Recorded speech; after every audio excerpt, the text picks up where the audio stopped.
நட்சத்திரம் வானிலை கண்டேன் கண்டேன், அது விசித்திர கதை சொல்ல கேட்டேன் கேட்டேன். ரட்சகரேசுவின் பாதம் பணிந்து பொன் வெள்ளை போல காலைதோறும் கர்த்தருடைய வார்த்தை கேட்க வந்த உங்களை ஆண்டவராக இயேசு கிறிஸ்துவின் இனிய நாமத்தினாலே உங்களை வாழ்த்தி வரவேற்கின்றேன். இன்றைக்குரிய தின தியானம் லூக்கா எழுதின சுவிசேஷம் 1வது அதிகாரம் 48வது வசனம். அவர் தம்முடைய அடிமையின் தாழ்மையை நோக்கி பார்த்தார். இதோ இது முதல் எல்லா சந்ததிகளும் என்னை பாக்கியவதி என்பார்கள். இப்பொழுது எலிசபெத்து வாழ்த்திய நேரம் முடிந்து மரியாளின் களி கூறும் நேரம் ஆரம்பிக்கிறது. மரியாள் களி கூர்ந்து தேவனை மகிமைப்படுத்தி பாடிய பாடலை பாருங்கள். இந்த பாடலில் ஒவ்வொரு வார்த்தையும் அவளது விசுவாசத்தின் பறைச்சாற்றுவதாய் இருக்கிறது.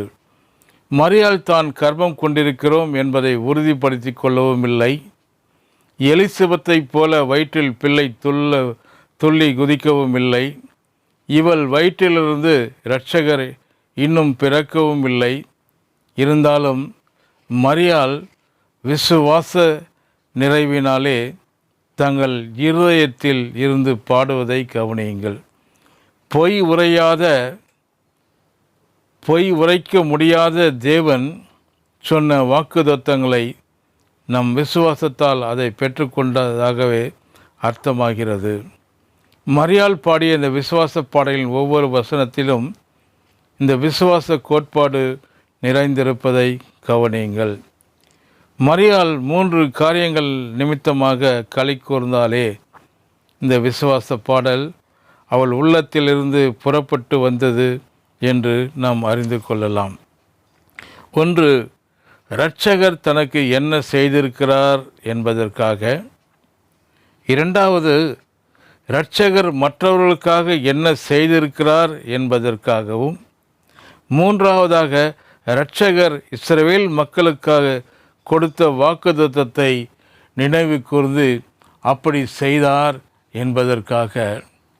இந்த 3 காரியங்களையும் நாம் விளங்கி கொண்டாலே கிறிஸ்மஸ் என்பதின் அர்த்தமும் அதை நாம் ஏன் கொண்டாடுகிறோம் என்பதின் அர்த்தமும் நமக்கு புரிந்துவிடும். அடிமையின் தாழ்மை என்று தன்னை குறித்து மரியாள் சொல்லுவதை பாருங்கள். மரியாள் தன்னை குறித்து இப்படி எண்ணம் கொண்டிருக்க பல காரணங்கள் இருந்திருக்கலாம். இவளது நிலைமையை குறித்து மற்றவர்கள் எள்ளி நகையாடி இருக்கலாம். இதற்கெல்லாம் காரணம் தேவதூதன் தன்னிடம் சொல்லிய இவள் ஒளிவு மறைவின்றி தெரிவித்தாலும் கூட இருக்கலாம்.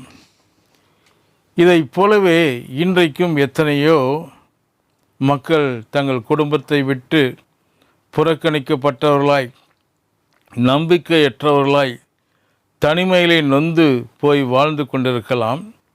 இன்று இவர்களுக்கான கிறிஸ்மஸ் செய்தி இதுதான்.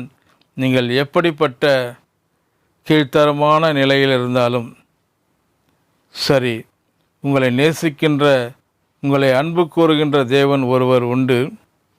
உங்களை அதிகமாய் விரும்புகிற இரட்சகர் ஒருவர் உண்டு.